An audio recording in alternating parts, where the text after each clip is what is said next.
ভিডিওটা ২০২৪ সালের, যা আমার জীবনের অন্যতম একটি আবেগঘন ও স্মৃতিবিজড়িত মুহূর্ত।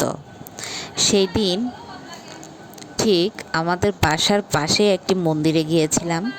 মন্দির থেকে যখন প্রসাদ নিয়ে ফিরলাম, তখন আমার শ্বশুরমশাইয়ের কথা ভেবে মনটা অস্থির লাগছিল। উনি তখন বেশ কিছুদিন ধরেই খুব অসুস্থ। মুখে এবং গালে বারবার ঘা হওয়ার কারণে তীব্র যন্ত্রণায় উনি নিজ হাতে খেতে পারতেন না। আর ব্যথার চোটে ওনার খাওয়ার প্রতি এক ধরনের অনীহা তৈরি হয়েছিল। মোট কথা, উনি কিছুতেই খেতে চাইতেন না। সেদিন মন্দির থেকে এসে আমি নিজের গায়ের শাড়িটাও বদলানোর সুযোগ বা সময় কোনোটাই পাইনি। প্রসাদ নিয়ে সোজা ওনার ঘরে চলে যাই এবং ওনার জন্য ভাত মেখে প্লেটটি হাতে নিই।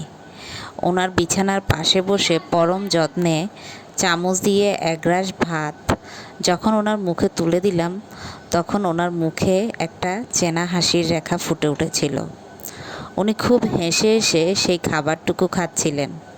ওনার সেই হাসি মুখা মুখ দেখে আমার শাশুড়ি মা পাশ থেকে বলে উঠলেন, কেউ ওনাকে এভাবে মুখে তুলে খাইয়ে দিলে উনি ঠিকই খান, নইলে নিজে থেকে একদমই খেতে চান না। ওনার মুখে দেওয়া সেই প্রথম গ্রাসটি উনি অনেক সময় নিয়ে চিবিয়ে চিবিয়ে খাচ্ছিলেন, কিন্তু দুঃখের বিষয় হলো একটু পরেই উনি আর মুখ খুলতে চাইলেন না। কেমন যেন ক্লান্ত হয়ে পড়লেন। আমার মেয়ে আড়াল থেকে মোবাইল দিয়ে এই পুরো দৃশ্যটি ভিডিও করছিল, কারণ ওর বাবাকে আমার স্বামীকে দেখাতে চেয়েছিল যে, দেখো বাবা, দাদু কেমন খেতে চাচ্ছে না বা কত কষ্ট করে খাচ্ছে। যখন দেখলাম উনি ভাত আর কোনোভাবেই মুখে নিতে পারছেন না, তখন আমি প্লেটটি রেখে দ্রুত ওনার জন্য দুধ বানাতে গেলাম। উনি যখন স্বাভাবিক খাবার খেতে পারতেন না, তখন ডাক্তারবাবু ওনাকে খাওয়ানোর জন্য একটি বিশেষ ফর্মুলাযুক্ত দুধ লিখে দিয়েছিলেন। আমি গরম পানিতে সেই দুধটা ভালো করে গুলে ওনার কাছে নিয়ে এলাম, কিন্তু উনি এতই দুর্বল আর অনিচ্ছুক ছিলেন যে সেই দুধটাও খেতে চাচ্ছিলেন না। এরপর অনেক বুঝিয়ে অনেক কষ্ট করে চামচ দিয়ে ওনাকে কিছুটা দুধ খাইয়েছিলাম। আসলে শেষের দিনগুলোতে ওনার খাওয়ার পরিমাণ বিশেষভাবে কমে গিয়েছিল। আজ ২০২৪ সালের এই ভিডিওটার দিকে মনে তাকালে ওনার সেই হাসি মুখ, ওনাকে খাইয়ে দেওয়া সেই তৃপ্তি আর কষ্টের দিনগুলোর কথা মনে পড়ে মনটা ভীষণ ভারী হয়ে ওঠে। এরপরেও উনি ঠিকমতো খেতে পারতেন না। প্রতিটা লোকমা ওনাকে অনেক কষ্ট করে খাওয়াতে হতো, আর একটু বেশি খাবার খেলে উনি বিছানায় পায়খানা করে দিতেন। যেহেতু উনি একদম হাঁটতে পারতেন না, তাই বিছানাই ছিল ওনার শেষ আশ্রয়। শারীরিক কষ্টের পাশাপাশি শেষ সময়ে উনি ওনার স্মৃতিশক্তিও হারিয়ে ফেলেছিলেন। কথাও বলতে পারতেন না, মানুষজন তেমন একটা চিনতেন না। শুধুমাত্র আমার শাশুড়ি আর আমার হাজব্যান্ডকে চিনতেন। মাঝে মাঝে আমাকেও ভুলে যেতেন। আমার ছেলে মেয়েকেও তো এই মনে থাকতো, আবার পরক্ষণেই ভুলে যেতেন। বিয়ের পর থেকে উনি আমাদের সাথেই থাকতেন। মাঝে মধ্যে দেশের বাড়িতে যেতেন, তবে বছরের বেশিরভাগ সময়টা আমাদের সাথেই কেটে যেত। তাই ওনার সাথে আমাদের আত্মিক টানটাও ছিল অনেক গভীর। অবশেষে সমস্ত কষ্ট আর মায়ার বাঁধন ছিন্ন করে ২০২৬ সালের ১৪ই এপ্রিল উনি ওনার শেষ নিঃশ্বাস ত্যাগ করেন। আজ এই ভিডিওগুলো দেখার সময় ওনার স্মৃতি নিয়ে কথা বলতে গিয়েও বুকটা ফেটে যাচ্ছে। ভীষণ খারাপ লাগছে। ওনার এই হাসি মুখ, ওনাকে খাইয়ে দেওয়ার সেই তৃপ্তি আর ওনার শেষ দিনগুলোর কষ্ট, সব কিছু আজ কেবলই স্মৃতি। ওপারে উনি ভালো থাকুন, ঈশ্বরের কাছে এই প্রার্থনাই করি। আমার মোবাইলে গ্যালারি ভর্তি ২০২৪ সালের এমন অসংখ্য ছোট ছোট ভিডিও লুকিয়ে আছে,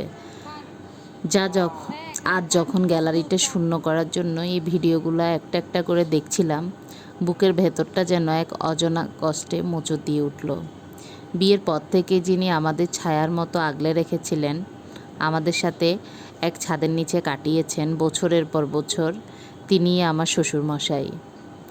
মাঝে মধ্যে হয়তো উনি নিজের গ্রামের বাড়িতে যেতেন বটে, তবে বছরের বেশিরভাগ সময়টা আমাদের জীবনের ভালো মন্দ প্রতিটা মুহূর্ত ওনার সাথেই কেটে যেত। উনি আমাদের জীবনের সাথে এতটাই জড়িয়ে গিয়েছেন যে ওনাকে ছাড়া আমাদের বাড়িটা ভাবাই যেত না। তাই ওনার সাথে আমাদের আত্মিক টান আর ভালোবাসার বন্ধনটাও ছিল অনেক গভীর ও অবিচ্ছেদ্য। আসলে বাবা মা তো আমাদের পুরো পৃথিবী জুড়ে থাকেন। ছোটোবেলায় তারা যেভাবে আমাদের মলমূত্র পরিষ্কার করে খাইয়ে দাইয়ে পরম যত্নে বড় করে তোলেন, শেষ বয়সে তারা যখন আবার সেই শিশুর মতোই অসহায় হয়ে পড়েন, তখন তাদের ফিরিয়ে দেওয়ার দায়িত্বটাও আমাদেরই। আমার হাজব্যান্ড যখন ওনার বাবার বিছানা পরিষ্কার করতো, তখন ওনার চোখে কোনো বিরক্তি দেখিনি, বরং দেখেছি বাবার কষ্ট লাঘব করার এক আকুল চেষ্টা। আমরা দুজনে মিলেই চেষ্টা করতাম বাবা যতদিন আমাদের মাঝে আছেন ওনার শরীরে যেন একটু কষ্টের আঁচ না লাগে। আজ গ্যালারির এই ভিডিওগুলো যখন এডিট করছি, তখন বারবার মনে হচ্ছে মানুষ চলে যায় ঠিকই, কিন্তু তার রেখে যাওয়া স্মৃতি আর আমাদের কাটানো মুহূর্তগুলো চিরকাল জীবন্ত হয়ে থাকে। মোবাইল থেকে হয়তো ভিডিওগুলো ডিলিট করে একদিন গ্যালারিটা খালি করে ফেলবো, কিন্তু মনের গ্যালারিতে যে ফ্রেমগুলো জমা হয়ে গেছে তা কোনোদিনও মুছে ফেলা সম্ভব নয়। ঘরটার দিকে তাকালে এখনও যেন মনে হয় বাবা বিছানায় শুয়ে আছেন, কিন্তু আমরা ওনাকে খাইয়ে দেওয়ার জন্য চামচ হাতে দাঁড়িয়ে আছি। এই ভিডিওগুলো ফেসবুক বা সোশ্যাল মিডিয়ায় শেয়ার করার উদ্দেশ্য কোনো বাহবা পাওয়া নয়। উদ্দেশ্য শুধু একটাই, আজকের তরুণ প্রজন্ম যেন দেখতে পায় যে শেষ বয়সে বাবা মার পাশে দাঁড়ানোটা কোনো দয়া নয়, এটা আমাদের পরম সৌভাগ্য। আমরা ধন্য যে বাবার শেষ মুহূর্ত পর্যন্ত আমরা ওনার সেবা করতে পেরেছি। আমাদের এই সন্তানরাও দাদুর প্রতি আমাদের এই যত্ন দেখে বড় হয়েছে। তারা শিখেছে পরিবার মানে একে অপরকে আগলে রাখা। বাবা, আপনি যেখানেই থাকুন না কেন, আমাদের এই ভালোবাসা আর শ্রদ্ধা যেন সবসময় আপনার কাছে পৌঁছায়। আমাদের কোনো ভুল ত্রুটি হয়ে থাকলে আমাদের ক্ষমা করে দিয়েন এবং আপনার আশীর্বাদ সবসময় আমাদের মাথার উপরে রাখবেন। বাবা, আপনি আজ আমাদের মাঝে নেই, কিন্তু আমাদের প্রতিটা নিঃশ্বাসে, ঘরের প্রতিটা স্মৃতিতে আপনি আছেন। সমস্ত রোগ ব্যাধি আর কষ্ট থেকে মুক্ত হয়ে ওপারে আপনি পরম শান্তিতে ঘুমান। আমাদের কোনো ভুল ত্রুটি হয়ে থাকলে ওপর থেকে আমাদের ক্ষমা করে দিয়েন বাবা। আপনার পবিত্র আত্মা চিরশান্তি পাক। আর আমার শাশুড়ি মায়ের কথা কি বলবো, ওনার এই ঋণ তো কোনো দিন শোধ করার মতো না। উনি 20টি বছর 24 ঘন্টা ওনার স্বামীর পিছনে পিছনে ছায়ার মতো লেগে থাকতেন। আমরা তো তাও ছেলে মেয়েকে নিয়ে বাইরে বের হতাম, ঘরের অন্য সব কাজ করতাম, কিন্তু আমার শাশুড়ি দিন রাত সকাল সন্ধ্যা সব কিছুই ছিল ওনার স্বামীকে ঘিরে। ওনার নিজের বলতে কোনো সময়ই ছিল না। সংসারের নানা ব্যস্ততার কারণে আমরা হয়তো অনেক সময় আমার শ্বশুরের কাছে পৌঁছাতে একটু দেরি হয়ে যেত বা সময় পেতাম না, কিন্তু শাশুড়ি মাকে শুধু একবার মুখে বলে দিলেই হলো, উনি সাথে সাথেই নিজের সব কাজ ফেলে রেখে ওনার সেবা করতে বসে যেতেন। ওনার এই দীর্ঘ জীবনের সংসার আর ভালোবাসার বন্ধনটা যে কতটা গভীর ছিল তা শাশুড়ি মাকে না দেখলে কেউ বিশ্বাস করতে পারবে না।